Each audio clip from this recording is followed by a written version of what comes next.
तो फिल्म की शुरुआत होती है जेसन से, एक मशहूर किलर जिसे लोगों ने इंसानी मॉन्स्टर भी कहना शुरू कर दिया था, क्योंकि उसे मारना मुश्किल ही नहीं नामुमकिन था। उसके पीछे वजह क्या थी कि ये जानने के लिए आखिर यूएस मिलिट्री उसे पकड़ने में कामयाब हो जाती है। उसे ज्यादा देर तक क्योंकि पकड़े रखना मुमकिन नहीं था, इसीलिए साइंटिस्ट रिसर्च फैसिलिटी के अंदर उसे केमिकल्स के जरिए फ्रीज कर देते हैं और एक गार्ड को उस पर नजर रखने के लिए बिठा देते हैं। लेकिन उसकी नजरें गार्ड को काफी तंग कर रही थी, इसीलिए गार्ड ने उसके ऊपर पर्दा डाल दिया। रिसर्च फैसिलिटी के अंदर ही हम साइंटिस्ट रोवन को भी देखते हैं, जिसे जेसन पर रिसर्च करने इस दौरान में बहुत से लोगों के मारे जाने का डर था। वो सीनियर साइंटिस्ट से जाकर बात करती है और कहती है कि अगर अब जेसन पकड़ा ही गया है तो हमें उसे मार देना चाहिए। पर सीनियर साइंटिस्ट उसे समझाते हैं हमें बस जेसन की इतने बड़े बड़े जख्मों को जल्दी हील करने वाली एबिलिटी पर रिसर्च करनी है और यही एबिलिटी अपने सोल्जर्स के अंदर डालनी है, जिससे हमारी आर्मी और भी ज्यादा स्ट्रॉन्ग हो जाए। अपना मकसद पूरा हुए बगैर ही जेसन को मार देना कोई भी अक्लमंदी नहीं है। अब वो रोवन को छोड़कर खुद ही जेसन के पास चले जाते हैं। अपनी बहन ये देखकर वो हैरान हो गई कि उस पर्दे के पीछे असल में जेसन था ही नहीं, बल्कि उन्हीं का सोल्जर था। इससे पहले कि वो उसे कहीं ढूंढ पाते, एक पर्दे के पीछे से जेसन निकल आता है और धड़ाधड़ करके यहाँ लोगों को बेरहमी से मारना शुरू कर देता है। सभी सोल्जर्स उसे रोकने के लिए उसके ऊपर फायरिंग शुरू कर देते हैं, लेकिन किसी भी गोली का उस पर कोई असर नहीं था। जेसन को जिस चैन से बांधा गया था उसी चैन को घुमाते हुए वो उस सोल्जर को भी पकड़ लेता है जो उसके ऊपर गोलियां चला रहा था, और यहाँ दूसरी तरफ अपने हाथ में पकड़े हुए चाकू से वो दूसरे सोल्जर को भी मार देता है। जैसे ही सारे सोल्जर मर जाते हैं, वो साइंटिस्ट जो यहाँ के खड़ा हुआ था वो बहुत ही ज्यादा डर जाता है और यहाँ से भागने की कोशिश करता है, लेकिन जेसन पीछे से अपना चाकू घुमाते हुए उसकी तरफ फेंकता है, जो साइंटिस्ट की बॉडी में पीछे से स्टैब होते हुए उसे भी मार देता है। अब यहाँ पर कोई नहीं बचा था। बाहर खड़ी रोवन को बस चिल्लाने की आवाजें आ रही थी। वो डर गई थी। इससे पहले कि अंदर जाती फैसिलिटी का दरवाजा तोड़ते हुए एक सोल्जर उसके सामने गिरता है जो मरने की स्टेज पर था, और वो रोवन को भाग जाने को कहता है, क्योंकि अब जेसन शिकारी नजरों से रोवन को दिख रहा था। वो उसी सोल्जर की गन लेते हुए बहादुरी से जेसन पर शूट करती रहती है और उसे पीछे चलने पर मजबूर करती है। पीछे होता हुआ जेसन एकदम से उसी पॉट में चला जाता है जहाँ उसे फ्रीज किया जाता था। बिना वक्त गवाए दोबारा रोवन उस पॉट को भी जल्दी से लॉक करने की कोशिश कर रही थी कि तभी जेसन ने उस पॉट के अंदर से ही अपने चाकू को जोर से बाहर निकाला, जिससे पॉट टूटकर चाकू रोवन की बॉडी के अंदर स्टैब हो गया। रिपोर्ट भी एक्टिवेट हो चुका था और इसमें से भी अब फ्रीजिंग गैस बाहर निकलने लगी थी, जिससे जेसन फ्रीज होने लगा। गोलियों की आवाज की वजह से पहले ही ये पूरी की पूरी फैसिलिटी लॉक होने लगी थी और इससे पहले कि रोवन यहाँ से बाहर निकल जाती, ये फैसिलिटी पूरी तरह सील हो जाती है। यहाँ कोई भी पॉट की गैस को बंद करने वाला रहता ही नहीं। पॉट के अंदर से जो जेसन ने चाकू चलाया था उसकी वजह से पॉट की गैसेस बाहर भी निकलने लग जाती हैं और कुछ ही देर में पूरी फैसिलिटी में फैल जाती हैं, और ऐसे रोवन भी उन्हीं है। अब सीन कट जाता है और हमें आज से 450 साल का वक्त दिखाया जाता है। पता चलता है कि ये पूरी दुनिया इंसानों की पिलाई पोल्यूशन की वजह से तबाह हो चुकी है और अब इस दुनिया पर कोई भी नहीं रहता। सारे इंसान एक दूसरे प्लैनेट पर शिफ्ट हो चुके हैं, जिसे अर्थ 2 के नाम से जाना जाता है। 445 साल बाद अर्थ 2 से एक टीम इस अर्थ को विजिट करने के लिए आती है, क्योंकि इन्हें दोबारा अर्थ को ठीक करने के तरीके ढूंढने हैं और साथ ही साथ इस अर्थ के बारे में बहुत कुछ जानना भी है।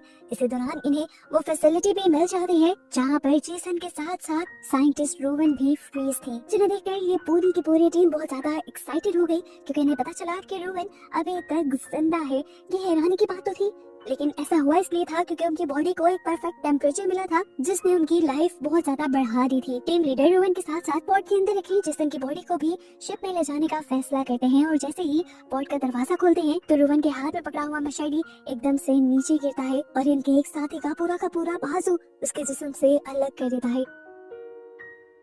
वो लड़का जोर से चिल्लाता है। ये लोग जेसन की बॉडी को तो संभाल लेते हैं और उस लड़के को जल्दी से एक पेन किलर इंजेक्शन देते हैं। खैर उसके बाद ये दोनों बॉडीज को अपनी शटल में ले जाते हैं। जिस लड़के का बाजू कटा था उसे ये लोग एक बैग पर लेटा देते हैं, जो कुछ ही देर में उसका ये बाजू बनाना शुरू कर देता है, क्योंकि ये एक नैनो टेक्नोलॉजी वाला बैग था जो इंसान के या किसी भी जानवर के किसी भी हिस्से को रीजनरेट कर सकता था, दोबारा बना सकता था। जबकि दूसरी तरफ हमें रूवन वन को दिखाया जाता है लैब वन के अंदर। उसके बहुत सारे स्कैन करने के बाद उसे भी नैनो टेक्नोलॉजी वाले बेड पे लिटाया गया था और उसे दोबारा होश में लाने की कोशिश की जा रही थी। जबकि लैब 2 के अंदर जेसन के ऊपर रिसर्च हो रही थी और ये देखकर सब लोग बहुत ज्यादा हैरान थे कि जेसन की बॉडी के अंदर एक बहुत छोटा सा दिमाग था जो उसकी बॉडी को चला रहा था। यहाँ पर भी साइंटिस्ट जेसन की आंख का सैंपल निकालती है जो बहुत ही बुरे तरीके से खराब हो चुकी थी। दूसरी तरफ हम देखते हैं कि रूबन को भी होश आ जाता है और होश में आते ही नए लोगों को अपने करीब देखते ही वो पैनिक कर जाती है और यहाँ पे साइंटिस्ट को थप्पड़ भी लगा देते हैं और साइंटिस्ट उन्हें काम डाउन करते हैं और सिचुएशन समझाने की कोशिश करते हैं कि वो इस टाइम फ्यूचर में है और रिसर्च लैब में है क्योंकि पिछले 450 साल से वो बेहोश थी। ये सुनकर तो साइंटिस्ट खुद टीम लीडर इस टाइम अर्थ 2 से कांटेक्ट करते हैं और उन्हें ये खबर देते हैं कि उनके पास 450 साल पुराने लोग हैं जो अभी भी जिंदा हैं। उनको लगता था कि वहाँ के लोग इन्हें देखने के लिए बहुत सारे पैसे देंगे, लेकिन वहाँ पर बैठा हुआ इंसान इन्हें ये बताता है कि पुराने लोगों को जिंदा करने की टेक्नोलॉजी अब काफी आम हो चुकी है। इन चीजों को देखने के लिए या किसी पुराने इंसान को देखने के लिए कोई पैसा नहीं देगा, तुम इन्हें अपनी रिसर्च में ये इस्तेमाल करो। हाँ, अलबत्ता जेसन उस टाइम का एक बहुत बड़ा किलर था जिसे मारना नामुमकिन था। उसकी बॉडी देखने के लिए शायद लोग थोड़ी सी एक्साइटमेंट दिखाए। दूसरी तरफ हम दोबारा उसी साइंटिस्ट को देखते हैं जो जेसन के ऊपर रिसर्च कर रही थी। उसे जैसे ही जेसन का मास्क उठाया उसका चेहरा देखने के लिए तो वो बुरी तरह से जला हुआ था और वो बहुत ही ज्यादा डरावना दिख रहा था। इसलिए वो उसका मास्क दोबारा रख देती है उसके फेस पर और उसके छोटे से ब्रेन पर रिसर्च करने लग जाते हैं। इस दौरान उसे एक दो मरतबा शक भी होता है कि जैसे जेसन होश में आ रहा है, लेकिन वो उसे अपना वहम समझकर इग्नोर कर देती है क्योंकि जेसन मरा हुआ था।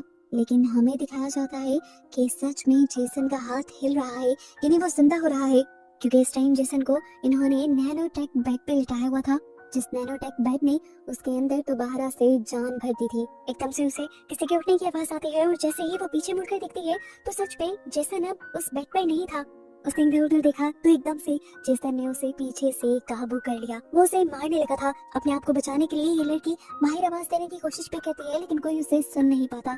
अब जेसन उसे बालों से पकड़कर लिक्विड नाइट्रोजन के अंदर डुबा देता है, जिसकी वजह से उसका मुंह फ्रीज हो जाता है। जिसके बाद जेसन उसके मुंह को बाहर निकाल के एक टेबल के ऊपर स्मैश कर देता है, बिल्कुल तोड़ देता है और इस तरह इस लड़की की मौत हो जाती है। जिसके बाद जेसन यहाँ से अपनी नशेड़ी उठाता है और दूसरे लोगों को मारने के लिए निकल जाता है, जो उसका पुराना काम है।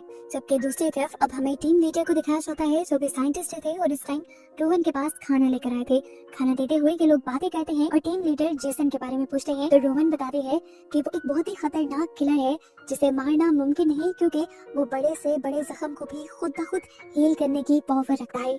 बातों ही बातों में रोहन को पता चलता है कि ये लोग जेसन को भी यहाँ लेकर आए थे, जिससे वो बहुत ज्यादा गुस्सा हो जाती है और कहते हैं तुम जानते नहीं वो कितना खतरनाक है। तो यहाँ पर लीडर उसे बताते हैं कि वो तो मर चुका है, जिस पर वो लड़की कहती है कि मुझे इस बात का प्रूफ चाहिए। ये लोग उसे उस रूम में लेकर जाते हैं जहाँ पर इन्होंने जेसन को बेड से बांधा हुआ था, लेकिन अब जेसन वहाँ नहीं था और ये देखते हुए ही सब के सब शॉक रह गए। इस लैब के अंदर सिर्फ इस टाइम उस लड़की की लाश थी जिसे थोड़ी ही देर पहले जेसन ने मारा था और ये देखकर सभी लोगों में अफरा तफरी मच जाती है।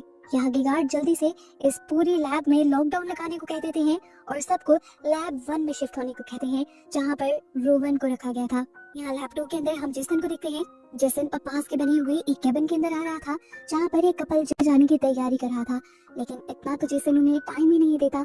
वो उस लड़की की बॉडी में अपनी नशाई स्टैप कर देता है, जिसका खून जाकर उसके पार्टनर के चेहरे पर गिर जाता है और वो बहुत ही ज्यादा पैनिक कर जाती है। पहुंचते हुए यहाँ से दूर ले जाता है और वो लड़की पैनिक होते हुए सब लोगों के पास आती है और उन्हें बताती है कि जेसन ने कितनी बेदर्दी से उसके पार्टनर को स्टैप किया था। अब गार्ड को भी समझ आ गई थी कि जेसन कितना खतरनाक है, इसीलिए वो अपनी पूरी फोर्स को ऑर्डर दे देता है जेसन को पकड़कर मारने का। लेकिन यहाँ का जो टीम लीडर था वो जेसन को मारना नहीं चाहता था, क्योंकि जेसन को अर्थ 2 पहले जाने पे उसे बहुत सारे पैसे मिले थे। वो गार्ड को भी ऑफर करता है कि उसमें से आधे पैसे तुम ले सकते हो। गार्ड बसाए तो उसकी बात मान लेता है क्योंकि वो लीडर था, लेकिन फिर अपने रूम में जाने पर सभी सोल्जर्स को दोबारा जेसन को मारने का ऑर्डर दे देता है, क्योंकि वो जानता था कि जेसन का जिंदा रहना बिल्कुल ठीक नहीं। सीन के ठोकर यहाँ पर हमें दिखाया जाता है कि 2 सोल्जर्स इस टाइम बड़े बड़े मॉन्स्टर से लड़ रहे थे। एक सोल्जर पहले ही एक शॉट में एक मॉन्स्टर को मारने में कामयाब हो जाता है, लेकिन वो नहीं जानता था कि दूसरा मॉन्स्टर भी उसके पीछे ही है। तभी उसका दूसरा साथी पीछे से इसी मॉन्स्टर को शूट कर देता है और तभी एक और किलर इसी रूम में आ जाता है और वो था जेसन।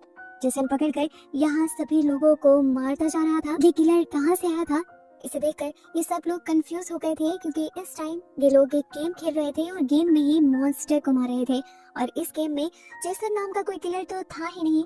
तब इन्हें रियलाइज होता है कि इनकी स्टिमुलेशन के अंदर सच में कोई और आ गया है। जैसे ही ये लोग अपनी डिवाइसेस अपने सरों से उतारते हैं तो देखते हैं कि वहाँ पर सच में जेसन था जो यहाँ के लोगों को मार रहा था। ये देखते हुए यहाँ पर वो लड़का जिसका बाजू भी कट गया था, वो फौरन ही पीछे से जेसन के ऊपर हमला करता है उसे मारने के लिए, लेकिन जेसन एक ही बार में उसे अपने पीछे से आगे लाते हुए गले से पकड़कर उसका गला दबा देता है और आखिर उसे मारकर वो दूसरे आदमी को तो सिर्फ एक थप्पड़ मारकर दीवार पे गिराते हुए ही उसकी जान ले लेता है। यहाँ जो सोल्जर्स जेसन को ढूंढ रहे थे वो जब गेमिंग रूम में आकर इन दोनों की बॉडी देखते हैं तो फौरन सभी लोगों को अलर्ट कर देते हैं। इसी गेमिंग जोन से अगले रूम में हम एक इंजीनियर को देखते हैं जो अपने कानों पे हेडफोन लगाए अपने काम में बिजी था। वो किसी की बातें तो सुन नहीं पा रहा था, लेकिन एकदम से अपने सामने लगे हुए मिरर में वो पीछे से जेसन को दिख रहा है, और इससे पहले कि वो कुछ रिएक्ट कर पाता पीछे से धड़ाधड़ गोलियां चलती हैं जो यहाँ पर कैप्टन चला रहे थे जेसन को मारने के लिए। इतनी सारी गोलियां लगने के बाद ये लोग समझ रहे थे कि जेसन मर गया होगा, लेकिन गोलियों की तबाही खत्म करते ही ये लोग देखते हैं कि जेसन तो वहाँ से भाग चुका था और यहाँ पे अब इंजीनियर भी नहीं था। हैरान परेशान ये लोग अब जेसन को ढूंढने लग जाते हैं, जबकि जेसन इन्हीं के रूम में था और खामोशी से लोगों को मार रहा था। वो पहले अपनी मशाली से एक सोल्जर को पकड़कर मार देता है और फिर एक दूसरे सोल्जर को पकड़कर उसकी गर्दन को मोड़ते हुए उसका भी काम तमाम कर देता है, जिसके बाद वो तीसरे सोल्जर के सामने आता है। ये सोल्जर कुछ बहादुर था, इसीलिए थोड़ी देर तक जेसन के सामने टिक पाया। उसने जेसन को तो आधा फायदा नहीं हुआ, क्योंकि जेसन ने एक पंच मारते हुए ही उसे नीचे गिराया और वो मर गया। अब जैसे ही आगे बढ़ने वाले सोल्जर्स को इन सोल्जर्स की बॉडी दिखती है तो वो फौरन अपने कैप्टन को इस बारे में बताते हैं, और कैप्टन उन्हें जल्द ही आगे बढ़ते हुए अपना मिशन कंप्लीट करने को कहते हैं, यानी जेसन को मारने को कहते हैं। अपने बॉस का ऑर्डर मिलते ही वो लड़के आगे की तरफ बढ़ती है और जेसन को ढूंढ ही रही होती है, लेकिन जेसन तो उसके पीछे था जो एकदम से उसकी गर्दन पे अपनी मशाली रखते हुए उसकी गर्दन काट देता है। वो लड़की उसी टाइम मरती नहीं, बल्कि रेडियो से अपने साथियों को मदद के लिए बुलाती है। वो मदद खुद को जिंदा रखने के लिए नहीं मांग रही थी, बल्कि जेसन को पकड़ने के लिए मांग रही थी, और ऐसा करते ही वो खुद मर गई। उसकी लोकेशन बताने की वजह से यहाँ पर एक और सोल्जर आया जिसके हाथ में एक बहुत ही एडवांस गन थी। वो इस गन से बार बार शूट करते हुए जेसन को पीछे की तरफ चलने पर मजबूर कर देता है, और आखिर जेसन एक हुक के ऊपर गिरता है जो इन्हीं का लगाया एक ट्रैप था। दूसरा सोल्जर फौरन ही मशीन से उस हुक को ऊपर कर देता है, और ये सब लोग इस बात का जश्न मनाते हैं कि इन्होंने जेसन को पकड़ लिया। उनको किसी लैब के अंदर लेकर आते जेसन फौरन से उस हुक से जंप करते हुए इसी सोल्जर को पीछे से हमला करते हुए मार देता है। अब कैप्टन जो इन सब की दी हुई रिपोर्ट्स को लेते हुए यहाँ तक जेसन को पकड़ने आया था, वो देखता है कि हुक में जेसन नहीं बल्कि उसका अपना ही सोल्जर है, और ऐसे वो जान गया कि उसके इस टाइम वो ही जेसन के सामने है उससे लड़ने के लिए, और जेसन भी अभी जिंदा है। इससे पहले कि वो जेसन को ढूंढ पाता, जेसन एकदम से पीछे से उसके ऊपर हमला करता है और उसे दीवार के साथ लगा देता है। वो एक बार, दो मरतबा, तीन मरतबा उस कैप्टन की बॉडी में अपनी मशाली से स्टैब करता है, लेकिन कैप्टन उसे गुस्सा दिलवाता है कि मुझे इन हमलों से कुछ नहीं होगा। ये सुनकर जेसन उसे बार बार हमला करते हुए उस पर उसे मार देता है। अब सभी लोग जान गए थे कि जेसन का खतरा बहुत ज्यादा बढ़ गया है। उससे बचने के लिए ये लोग फैसला करते हैं कि ये लोग एक दूसरे पोर्ट में जाकर उस पोर्ट के जरिए जल्दी से जेसन से अपनी जान छुड़वा लेंगे। ये लोग सारे उसी स्पेस शटल में बैठने की कोशिश में लग जाते हैं, और इससे पहले कि सब लोग स्पेस शटल में बैठकर इसे यहाँ से दूर ले जाते, एकदम से उस पायलट के पीछे ही जेसन आ जाता है, जो उस पायलट को मार देता है और शटल का कंट्रोल लेते हुए उस शटल को इसी स्पेसशिप के ऊपर क्रैश करवा देता है, जिससे स्पेसशिप के काफी सारे सिस्टम तबाह हो जाते हैं। मॉनिटर स्क्रीन पर बैठे ये सब लोग अपनी स्पेसशिप की तबाही देख रहे थे। ये जानते थे कि 15 से 20 मिनट के अंदर अब इन लोगों की भी जान चली जाएगी। लीडर अपने कम्युनिकेशन ऑफिसर से कहते हैं कि यहाँ पर आसपास कोई दूसरी शिप होगी, उसे मदद के लिए बुलाओ, लेकिन पता चला इन्हें कि उस शिप को भी यहाँ तक आने में 20-15 मिनट थे। अब ये लोग बात ही कर रहे थे, यहाँ पर कोई जोर जोर से इनका गेट बजाने लगा। ये सभी लोग डर गए, ये जानते थे कि पीछे जेसन ही होगा, इसलिए इन्होंने गेट नहीं खोला तो जेसन विंडो तोड़ते हुए इनके इस चैम्बर में आ गया। अब अपनी जान बचाने के लिए ये लोग सारे उस चैम्बर को छोड़ के दूसरे की तरफ भाग जाते हैं, जबकि पीछे रह जाता है लीडर, जो जेसन से डील करने की कोशिश करता है कि अगर तुम मुझे ना मारो तो मैं अर्थ 2 पर तुम्हें ले जाकर बहुत सारा पैसा और शोहरत दे सकता हूँ। लेकिन जेसन को इस सब की जरूरत नहीं थी। गिलोंग जो दूसरे चैम्बर में परेशान थी कि कुछ ही देर में ये स्पेसशिप भी तबाह होने वाली थी और जेसन का भी खतरा था, तो इंजीनियर इन दोनों ही खतरों से निपटने के लिए उन्हें दोबारा स्पेस शटल में जाने का आइडिया देता है, जिसे पहले ही जेसन ने यहाँ से निकलने नहीं दिया था। स्पेस शटल आराम से स्पेसशिप से अलग हो जाती और ऐसे अगर स्पेसशिप तबाह भी हो जाती तो इनकी जान बचाती और जेसन इसी में मर जाता और ये लोग जिंदा अर्थ 2 तक पहुंच जाते। लेकिन अब मसला एक ये था कि स्पेस शटल में थोड़ी सी खराबी आ गई थी, जिसे ठीक करने के लिए इंजीनियर उसके अंदर जाते हैं और बाकी ये बची हुई लड़कियां स्पेसशिप से बाकी बचे हुए इंसानों को स्पेस शटल तक लाने का काम करती हैं। और एक लड़का जिसने यहाँ पे एक ह्यूमनॉइड रोबोट को बनाया था, वो उसमें थोड़ी सी मॉडिफिकेशन करने लग जाता है ताकि उसे और भी ज्यादा ताकतवर बनाया जा सके। यहाँ रोहन स्पेस शटल की तरफ जाते हुए एक सोल्जर को मरा हुआ देख लेती है और उसकी गन को उठा लेती है कि अगर उनके सामने जेसन आ गया तो ये लोग को किसी की सांस लेने की भी आवाज आ रही थी। उसे लग रहा था कि यहाँ पर कोई जिंदा है जिसे वो चेक करना चाहती थी, लेकिन उसके साथ ही लड़कियां डरी हुई थी। वो उन दोनों लड़कियों को स्पेस शटल की तरफ जाने को कहती है और खुद जब आगे बढ़कर चेक करती है तो ये कैप्टन था जिसे पूरी तरह जेसन मार नहीं पाया था। उसकी हालत अब ज्यादा खराब हो रही थी, वो बिल्कुल मरने ही वाला था। लेकिन रोवन उसे कहती है कि तुमने हिम्मत नहीं हारनी, मैं थोड़ी ही देर में तुम्हें यहाँ से लेने के लिए आऊंगी और हम लोग अर्थ 2 की तरफ निकल जाएंगे। रोवन अब अपने दूसरे साथियों के पास जाती है और उनसे रिक्वेस्ट करती है कि हमें कैप्टन को इस शटल तक लाना होगा, जबकि दूसरी तरफ हमें दिखाया जाता है कि इन्हें सिग्नल भी मिल जाते हैं कि इंजीनियर ने स्पेस शटल को ठीक कर लिया है। इससे पहले कि ये सब लोग शटल की तरफ बढ़ते, शटल के अंदर हमें दिखाया जाता है कि कोई पायलट का कटा हुआ सर एकदम से ले आया है इंजीनियर के सामने और ये कोई नहीं है बल्कि जेसन ही है, जो अब इंजीनियर को भी पकड़कर यहाँ पर बने इलेक्ट्रिकल स्पाइक्स के साथ मार मार कर उसको भी जान से खत्म कर देता है। ये देखते हुए शटल के दूसरी तरफ मौजूद एक लड़की बहुत ज्यादा डर जाती है और किसी को भी शटल में लाए बगैर इस शटल का दरवाजा बंद कर देती है। हालांकि सब उसकी मिन्नतें करते रह गए कि उन्हें किसी की बात नहीं सुनी और शटल को प्रीमैच्योर ही लॉन्च कर दिया, जिसकी वजह से शटल उन्हीं की स्पेसशिप से टकरा कर तबाह हो गई। सबको लग रहा था कि जेसन स्पेस शटल के अंदर ही मारा गया, लेकिन वो तो अब इसी स्पेसशिप के अंदर था और इन तीनों के सामने आ चुका था। इन्हें लगा कि अब मौत इनके सामने है और इन्हें कोई नहीं बचा सकता। लेकिन तभी इनका चौथा साथी इनके पास आ जाता है जिसने अपने रोबोट को मॉडिफाई कर लिया था। उसके पास अब ऐसी गन्स थी जो किसी को भी मार सकती थी और ये इस टाइम जेसन से लड़ने के लिए पूरी तरह तैयार थी। लेकिन इनका ऐसा सोचना इनके लिए बेवकूफी था, क्योंकि जेसन जैसे ही अपनी मशारी उसकी M14 की तरफ फेंकता है तो वो रोबोट पहले ही बाहर में गिर जाती है। अब उसे चेक करने के लिए जैसे ही जेसन उसके पास जाता है तो एकदम से M14 होश में आ जाती है और उसके ऊपर शूट करना शुरू कर देती है। बेहोश होना तो उसका सिर्फ नाटक था जेसन को अपने करीब लाने के लिए। उसने अपनी हाई पोटेंसी गन से जेसन को ऐसा शूट किया था कि जेसन उड़ते हुए यहाँ से दूर जाकर गिरा था, जिसके बाद रोबोट एक बड़ा सा जंप करती है। जेसन के पास पहुंचकर उसे दोबारा अपनी गन से बार बार शूट करने लग जाती है। यहाँ जेसन भी अपने आप को एक दो मर्तबा उठाने की कोशिश तो करता है, लेकिन ये रोबोट अपने पाँव से किक करते हुए उसे बार बार गिरा देती है और इस दौरान भी उस पर शूट करती ही रहती है। अब इस रोबोट ने जेसन को दूर फेंका था, वो उसके ऊपर जंप करके उसके सर पर बंदूक रखते हुए उसके दिमाग को जेसन ने नीचे से उसके ऊपर वार कर दिया और ये रोबोट गिर गई। इससे पहले कि जेसन अब रोबोट को खत्म कर देता, पीछे से कैप्टन अपनी धुआंधार एंट्री करते हैं और जेसन के कंधे में एक चाकू स्टैब करते हुए उसे कुछ मिनट के लिए कमजोर कर देते हैं और इतनी ही देर में उस रोबोट को टाइम मिल जाता है रिकवर करने का। M14 दोबारा उसके ऊपर वार करती है और उसे मार मार कर यहाँ से दूर करने की कोशिश करती है। अब वो अपनी गन से ही इस चैम्बर का दरवाजा तोड़ते हुए उसे लैब 1 में भेज देती है, जहाँ पर वो नैनो टेक्नोलॉजी वाले बेड थे, जिस एक बेड के साथ जेसन भी टकरा जाता है। आखिर में M14 उसके सर को शूट करते हुए उसे भी मारने में कामयाब हो जाती है। फाइनली जेसन को मारने में ये लोग कामयाब हो चुके थे। ये लोग बहुत खुश थे। M14 अपनी जीत का जश्न मनाने के लिए जेसन की ही मशारे उसकी बॉडी में फेंक कर स्टैब कर देती है। फाइनली अब ये सब लोग एक बड़े खतरे से जान बचा चुके थे। नैनो टेक्नोलॉजी वाले बेड पे लिटा देते हैं और उसे हील करना शुरू कर देते हैं और तभी दूसरी स्पेसशिप वाले इनसे कांटेक्ट कर लेते हैं कि वो इनके करीब ही हैं और इन्हें रेस्क्यू करने के लिए आ रहे हैं। लेकिन शिप को जितना आने में यहाँ टाइम लगता, उस टाइम तक तो ये वाली रोवन इस पूरी शिप का मैप देखती है और उसे पता चलता है कि इस शिप में एक ऐसा भी एरिया है जो आराम से इस शिप से अलग हो सकता है और उस चैम्बर में जाकर ये लोग अपने आप को सेफ भी कर सकते हैं।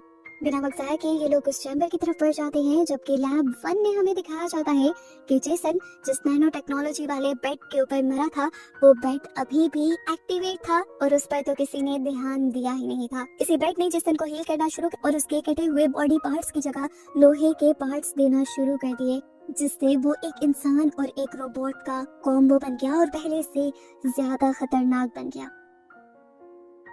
यहाँ ये सब लोग उस चैम्बर तक पहुंच गए थे जिसके अंदर इन्हें सेफ रहना था। उस चैम्बर के अंदर जाने से पहले ये लोग चैम्बर के बाहर की तरफ कुछ बॉम्ब्स लगाना शुरू कर देते हैं ताकि जल्द ही ये चैम्बर स्पेसशिप से अलहदा हो जाए। जैसे ही ये लोग बॉम्ब लगाकर फ्री होते हैं तो ये देखते हैं कि अब इनके सामने जेसन आ चुका था, जिसे KM-14 यानी वो रोबोट जैसे ही दोबारा मारने के लिए उसके करीब जाती है तो जेसन एक ही हाथ से वार करते हुए उसका सर ही उसकी बॉडी से अलग कर देता है। KM-14 का क्रिएटर जल्दी से KM-14 का हेड पकड़ता है। यहाँ पर अब जल्दी से रूवन जेसन के सामने आती है तो रूवन को जेसन गए दूसरे लोग उसके पास आते हैं तो जेसन उनसे लड़ने लग जाता है और इस चक्कर में रूवन अपने आप को बचा लेती है। वक्त रहते ही ये लोग जल्दी से दूसरे चैम्बर के अंदर आ जाते हैं और उसका गेट भी बंद कर देते हैं। मरता हुआ वो आदमी जिसने रूवन की जान बचाई थी वो जल्दी से बॉम्ब्स को एक्टिवेट करने में कामयाब भी हो जाता है, जिससे इनका ये चैम्बर पूरी स्पेसशिप से अलग हो जाता है। और हम जेसन को देखते हैं जो इस बॉम्ब्स की फोर्स की वजह से पीछे की तरफ जाकर गिरता है। यहाँ अब एक नई स्पेस शटल भी आ गई थी इन लोगों को रेस्क्यू करने के लिए। इन्हें लग रहा था कि इनकी जेसन से जान छूट गई, लेकिन ये नहीं जानते थे कि जेसन अभी भी इनके चैम्बर के पास ही था जो बाहर से पंच करते हुए इनके चैम्बर को तोड़ देता है और वैक्यूम प्रेशर की वजह से हर चीज यहाँ पर उड़कर बाहर की तरफ निकलने लग जाती है। तेजी से इनका ये चैम्बर भी तबाह होने लग जाता है।